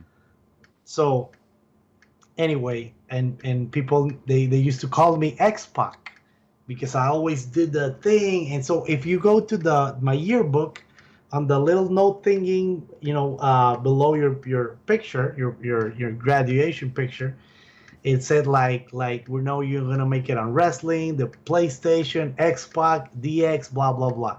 So obviously, I know I talk a lot, but I always have to give context. So anyway, that was I graduated literally 21 years ago, 2000. I was in the 2000 promotion for my high school, and a little over a decade later, 2013. It was 13. It was December. I was in Costa Rica, and I was about to wrestle someone, and I had no idea what my match would be because for the most part, they always announce the matches. Mm-hmm. People get more hyped up, and so I didn't even know who were the other workers that were going to be in that program. Mm-hmm. And then we went to the press conference, and my one of my favorite heroes was there. It was fucking X-Pac. Oh man. X-Pac was there, man, and I'm like, I've looked up to this guy when I was in high school. People called me X-Pac, like the stars aligned. Yeah. And this is not, it's like Zero says on Mega Man X4, it's not over yet. And so what happened is that, so the day of the match comes, and the promoter, that's a guy from Costa Rica, he tells me that, okay, Karcamo, you're going up against X-Pac. And I'm like, you gotta be fucking kidding me. But that's not all. So the other thing is that now we're now talking about my wrestling. I'm a hardcore wrestler by heart. Yes. I Yep. love hard. Yep. I did many creative shit, hardcore stuff here in Panama, and that's why they know me as the Forger of Pain. And my influence is ECW, Mick Foley, Terry Funk, um, Tommy Dreamer, Sabu, all these crazy fellas. Al Snow, and I was a big Tommy Dreamer fan. And the other surprise was like, it's gonna be a tag team, you and Tommy Dreamer against X-Pac and Oh man, the way you just segue into that. The yeah, way, and yeah, man, because I was like, I was listening, and I remember you mentioning Tommy Dreamer, and I'm like, oh yeah, he's probably going to mention Tommy Dreamer, and you're like, I wrestled with him. yeah, like, yeah. what? Yeah, and so emotionally, I think it's my favorite. I think it's my favorite, one of my favorite moments. Yeah, it could be in the top three spots that happened to me in my career. It sounds like it went full circle. That's what's so Yeah, cool yeah, about it it. went, man. I never thought, and it's still, I got my yearbook right there, Mm-hmm. and I can't believe it says that. Like, and I do everything it says in the yearbook, and like I always say, I'm like this because this is a forger of pain, but Mm-hmm. I'm a guy that I respect people in general, and I just ask for the same courtesy. I believe in God, and I'm really thankful that happened because, and I'm really thankful to God because to this very day I do the three things that I wanted to do when I was a kid. I wrestle, I make playing video games into a career, and I make videos. I made film, movies, and I make video for national TV on a daily basis. And and it's my passion. And it will sound cliche, but we've been talking about cliches since we started the podcast. Oh So yeah. here's another one for you guys. Uh, it is possible, man. It is possible to fulfill your dreams. And now I think now it's a little more difficult, but for the wrong reasons. Because Mm-hmm. in our time it was difficult because it was so niche. It Yes. was it was like you said, it was this small club, And Yep. if you can make it a career, whole people will say like you're crazy, you never will be a lawyer, be a doctor, be whatever, but don't, gaming? Are you kidding me? Who's gonna give Yeah. a fuck about gaming? Who's Wh- gonna, What makes me yeah. laugh? What makes me laugh is when you say that. It's like I got a flashback of when I was a kid, and I would get yelled at by my mom, and she'd be like, you need to do this and blah blah. When you get a job, you can't just stop whatever you're doing and play some Nintendo. And I just think about, oh my god. So tomorrow I'm gonna be taking my Nintendo Switch to work. Then we play Mario 3. It's just like here we are now. Like Yeah. it's Yeah, so it's man. so weird. It's And I was crazy. gonna say that now it's difficult, but for whole other reasons. It's difficult Yeah. because everybody's doing it.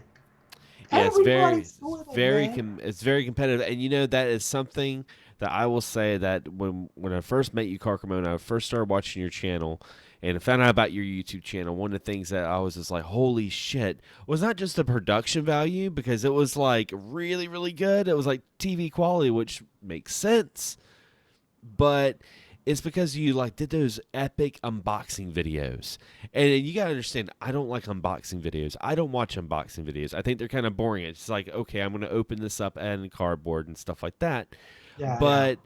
But you were just like, you know what? I have a Tomb Raider limited edition. I'm going on top of a fucking volcano. Literally, guys. Literally. You can go on his YouTube and this guy is going up a volcano to open up a limited edition. That's not me being some weird metaphoric, hippie Yeah, talk. yeah. This I don't is know if you real shit. saw the special I did. It was one of my favorite videos. I had so much fun making it.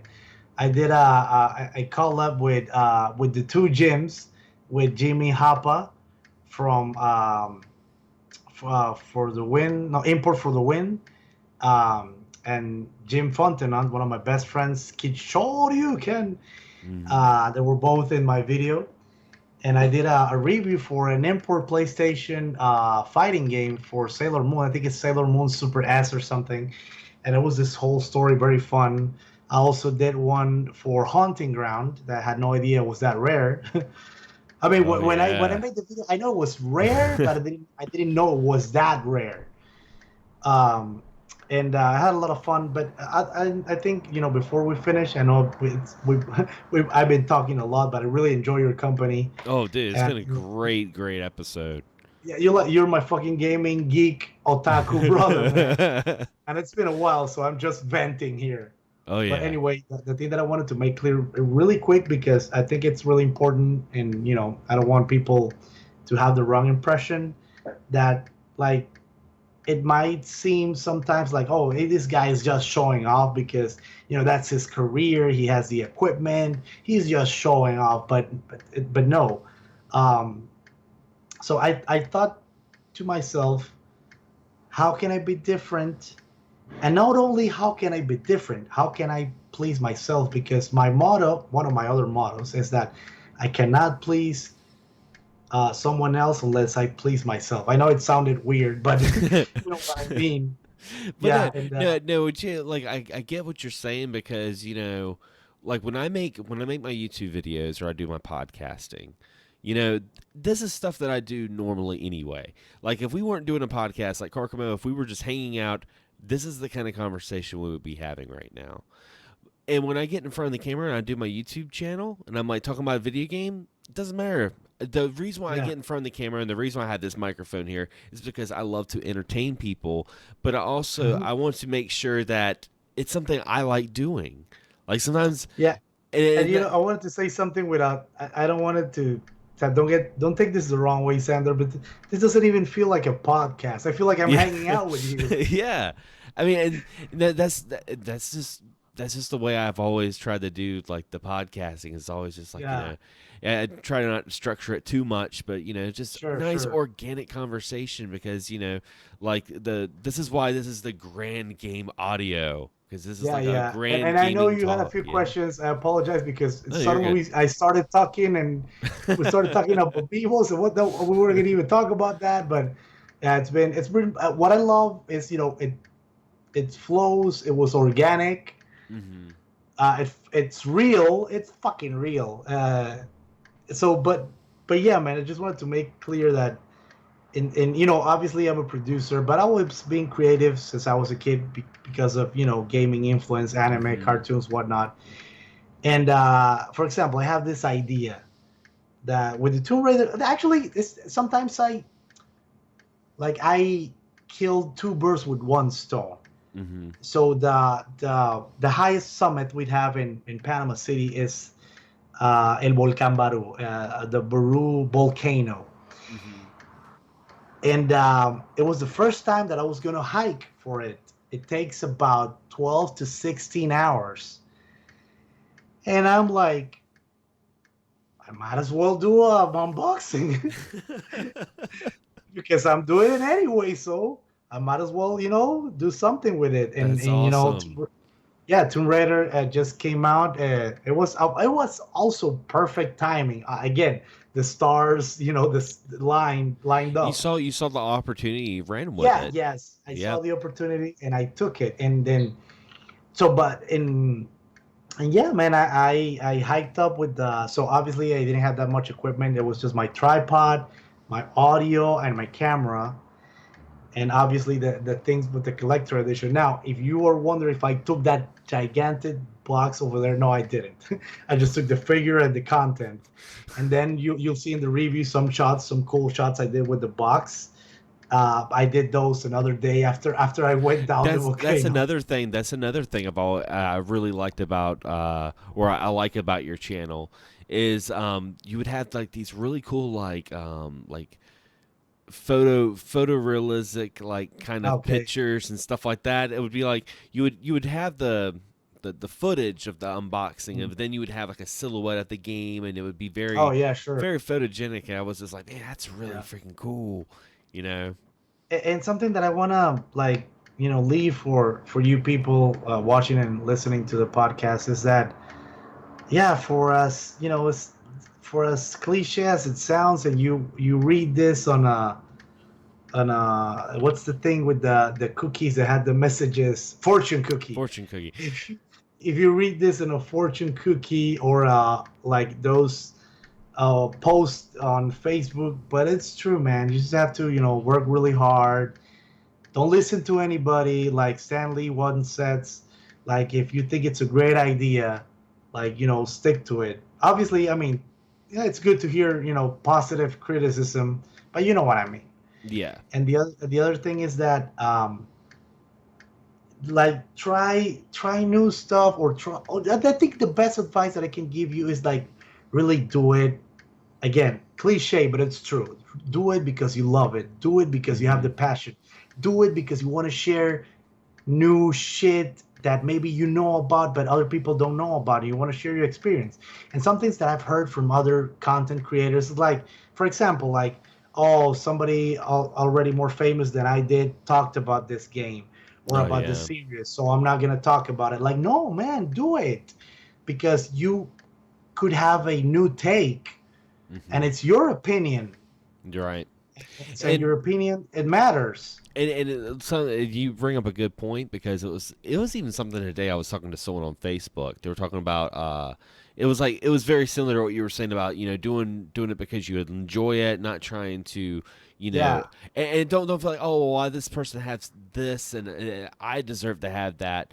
And she was making a post about that, and that brings a quote that I've always said is never judge your success by others' triumphants. Yes. That Yes. is something I've always like tried to go by because I mean, even as a content creator, um, we all grow differently, Yes. and Yes. there's plenty of times that it's easy to go down that toxic, tunnel, being like, the oh these people are e-bagging or these people are Yeah. doing Yeah. this and doing that and getting really negative, and at the end of the day, it doesn't do anything productive at No, man. all. I It think tears what you you up. should do. You're a good example, man. I admire you and I love you very much, man. I respect the things you do. I wish I had the fucking hustle you have, because you. For example, I mean, the podcast is a great example. The other day, you know, it's been a time since I watched your videos because I've been pretty busy. Mm-hmm. Got a lot of YouTube friends that I got to catch up to, and but I think we talked on WhatsApp, and then I'm like, oh my god, I haven't seen Xander's content for a long time that I started watching, Mm-hmm. and then I like how far along is he in the podcast? I'm like, holy shit, man! Yeah. And I yeah, and I saw that, and I think I sent you a voice note right away because I had to tell you that, dude, like, congrats, man. You kept up the hustle. And for example, the thing you said, yeah, we grow different, and then this leads me to my other advice. Like, if you want to work hard and try to upload regularly, I mean, good for you, more power to you. I'm not saying this in a negative way, but like another cliche, enjoy the journey, man. Enjoy Mm-hmm. it. Like, oh my god, I gotta put up another video because it's 3 videos or 4 videos a month, the algorithm. I mean, Yeah.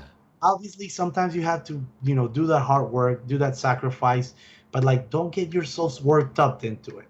Like, really enjoy it. That's why you see, maybe I think I enjoyed a little bit too much because my upload schedule is non-existent, and sometimes I just get caught up in, life.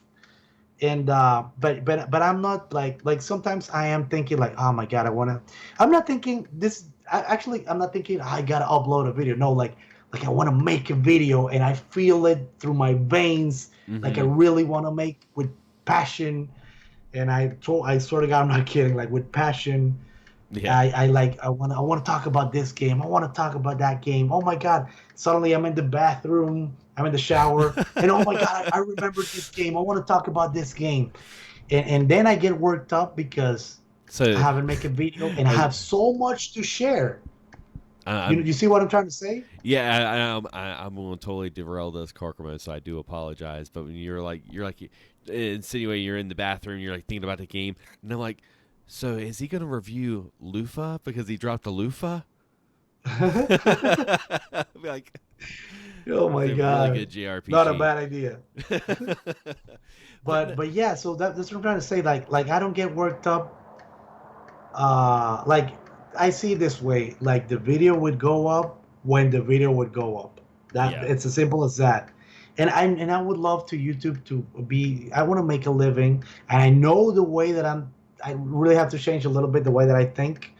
Hmm. But yeah, I mean, that's just the way I do it. No, and but I'm trying just to take the positive stuff with you guys, and do what works for you, but just, don't get caught up in the on the negative. Like, I'm gonna be totally honest, Xander. Negative thing, I don't know anything negative. I know what you mean, but like, I'm not. I've never been in a toxic community because I kept my friends real close, Yeah. and like, I'm full of awesome people like you, man. And sometimes I do hear, stupid stuff, but I like get them away from me as fast as possible. I know that obviously we love this, but we suffer too because of the scalpers, because of the people that, bad mouth, gaming or whatnot. Hmm. But if you took something for this podcast, you took that this is a wonderful, beautiful, and healthy creative hobby. Exactly. That's really the like I said. I mean, I do more than just this podcast. Do excess gaming with James Gruesome. I do blast podcasting with Anthony, and you've been a guest on both those podcasts numerous, Yeah, a couple times. very glad. But but yeah, when I I'm was very thinking about happy to be here. yeah, but I was like, you know what? I was wanting to do this podcast, and I was just like, I just want to go one on one with someone and talk about their gaming journey and how Yeah. it's how the hobby has influenced the way the choices they've made in life, and because I think it's something that all of us can resonate and Yes. connect with, because like I said, it's a little club, you Yeah. know Yeah. and it brings it back to that little club. I mean, I would call this podcast a little club, but that sounds kind of weird, but Actually, I like it, but yeah, a yeah, I little know club what you're saying. podcast. The Little Club Podcast with the Forger of Pain. Little Club Podcast. There's a lot of big dreams with this, but but But anyway, some. no, go ahead, Oh, sorry. Karma. Yeah, I wanted to say, I know we've been talking for a lot, and actually, yeah, like, if your audience likes this, I would love to be in it. Would love to be here again. Hope Oh not too yeah. far, Oh because yeah. we didn't even touch. We didn't And scratch the yeah, I'm not saying this surface. in a yeah, we didn't even scratch the surface. We're just the tip of the fucking iceberg, because there's so much things that I have to address and share with you guys. Is that I know that I talked about a lot of gaming and the influence, but I became a wrestler because of gaming. I got into video and filmmaking because of gaming. The music is a big part of my life because of gaming, Hmm. and obviously, if Xander allows it and he summons the Forger of Pain again, like a Final Fantasy VII summon, Yes, it's like good. Like the red materia and just throw it on the it's ground. You just yeah, sprout yeah, up. yeah. It's Karcamo is even stronger than the Knights of the Round. Oh shit. My Well, summon, the cinematic summon, lasts for 2 hours. You remember when you did that oh summon? It was yeah, like 3 minutes of. yeah. It was way too long. But Karkamo, before we head on out, where can folks follow you? Like I think that's the big thing. Like Twitter, YouTube. Yeah, well, okay, dude, I'm super irregular everywhere because I do a lot of stuff, but I would appreciate if you just follow me at my YouTube channel. I think I've been doing YouTube for 6 years, and I have like 4,500 something. Hmm. But up, and I know this is on me. Obviously, when I upload a video, I get a max of maybe 400 views. Even I should be getting more, but remember, YouTube is weird that way. Yeah. It doesn't, put you have to put the notification, the algorithm, blah blah blah. So I would appreciate if you follow me on car and at Karcamo Gaming, just like this, Karcamo Gaming. Gaming guys. Hmm. ING at the end. And so on YouTube, it's Karcamo Gaming. You'll find there's two. There's one Karcamo Gaming LA. That's not Los Angeles. That's Latin America. That's my YouTube Spanish speaking YouTube channel. Follow me on just plain Karcamo Gaming. And also on Instagram. I'm pretty active on Instagram at Karcamo Gaming. And the other thing, with your permission, I'll be quick, I promise. That I want to plug Xander, if I may. Oh yeah, absolutely. So I started doing back at 2020. Everything that you heard is true. 2020, you were gonna get better or you were gonna get more fucked. It wasn't a middle ground. You had to. Yeah. So I kind of got fucked. But one of the things that I did is something that I've been meaning to do for years, for decades. I got into toy photography. So now I'm opening a lot of action figures that they were closed because I didn't have shelf space, and I started doing toy photography. It's called, it's just on Instagram for now, a Karky Toys. That's at KARKY Toys, TOYS. Karky Toys. I don't know if you had the opportunity, Xander, to watch the content, but if you don't, I totally invite you. I Yeah, do a definitely lot of check a lot this of out. everything. There's horror, there's geeky stuff, anime, mashups, and I'm having the time of my life. Actually, as I'm speaking in this podcast, on my little studio, I'm doing a photo shoot for the NECA action figure of Jason Friday the 13th with the color palette of the NES LJN Oh game. yeah, Yeah, yeah, yeah. that's awesome. I'm having a blast. Well, I definitely But have. anyway, I'm sorry. I just wanted to thank you, of course, Sander, my dear friend. I hope we speak a little bit more often. I really appreciate it. I'm so glad being here. I had a great time. Oh yeah. And again, from the bottom of my heart, I hope I can be here soon. And if not, take your time. But let's not lose touch. At least via WhatsApp. Oh, definitely. And again, Karcamo, it was a blast to have you on the show. And again, guys, if you enjoyed this podcast, be sure to check out my YouTube channel. That's at youtube.com/Xander Skullion. That's where you can see all the other endeavors, including XS Gaming Podcast and Blast Podcasting, and reviews on Switch consoles and all sorts of this gaming stuff. But anyway, guys, I want to thank you for checking us out, and hope to hear back from you soon.